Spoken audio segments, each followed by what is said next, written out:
Hai guys, jangan lupa like dan subscribe ya. Guys, kembali lagi di Singkat Cerita. Jadi kali ini kita akan membahas kasus peristiwa penghilangan nyawa yang baru-baru saja terjadi guys, yaitu kasus penghilangan nyawa yang dialami oleh seorang bos galon yang di Semarang. Korban yang bernama Irwan Huta Galung adalah seorang bos isi ulang galon Tembalang, Semarang, Jawa Tengah.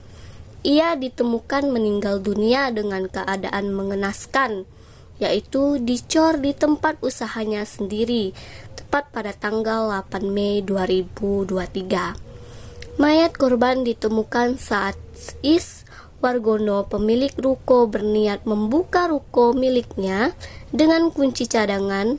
Ruko tersebut disewa oleh Irwan Huta Galung lebih dari 2 tahun untuk isi ulang air dan gas.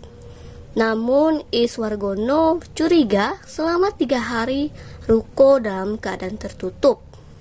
Iwan memiliki 2 karyawan, 1 perempuan berinisial YL dan 1 lagi pria berinisial HN, yang terakhir dilihat oleh YL pada malam Kamis. 2 hari kemudian HN menyerahkan kunci ruko ke YL dan mengaku akan pulang ke Banjarnegara. YL, karyawan Pak Iwan, dan juga Pak Is, pemilik ruko, setelah masuk ke dalam ruko mencium bau busuk yang sangat menyengat. Setelah ditelusuri, bau busuk tersebut berasal dari salah satu sudut ruangan. YL lalu melihat kaki di antara cor semen dan berteriak sehingga memanggil saksi lainnya berinisial NR. Mengetahui hal tersebut, mereka kemudian melaporkan temuan ini kepada polisi. Menurut tim forensik kepolisian, korban terlebih dahulu dipukul dengan linggis, kemudian dimutilasi dan potongan tubuh korban dicor di dalam semen. Dan lebih mirisnya lagi, ternyata korban dimutilasi dalam keadaan hidup.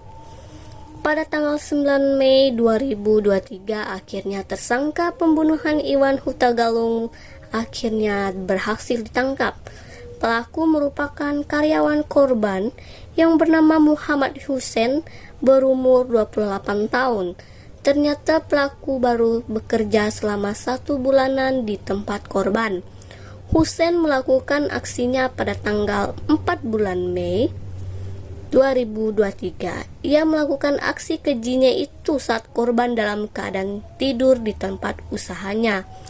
Hussein melakukan aksi kejinya lantaran memiliki dendam terhadap bosnya karena kerap kali dipukuli, padahal ia baru bekerja sekitar 1 bulan sejak awal Ramadan. Ia tidak bisa berhenti dan keluar dari pekerjaan itu karena diancam akan dibunuh oleh bosnya. Usai melakukan aksinya, Hussein mengaku bersembunyi di rumah temannya yang kosong di Banjarnegara. Pelaku mengaku sengaja tidak menyerahkan diri karena ia ingin agar polisi bekerja. Pelaku juga mengaku tidak menyesal melakukan aksinya tersebut. Ia bahkan puas sudah melampiaskan dendamnya. Tak hanya Hussein, seorang pedagang angkringan juga terancam dipidana karena mendengar kejadian tersebut saat Hussein mabuk, namun tidak melaporkannya ke polisi. Bahkan ia ikut bersenang-senang dengan hasil uang tersangka yang didapat saat mencuri uang dan motor korban. Meski ikut menikmati hasil, namun Hussein mengaku Imam tidak pernah memasuki TKP atau terlibat dalam aksinya.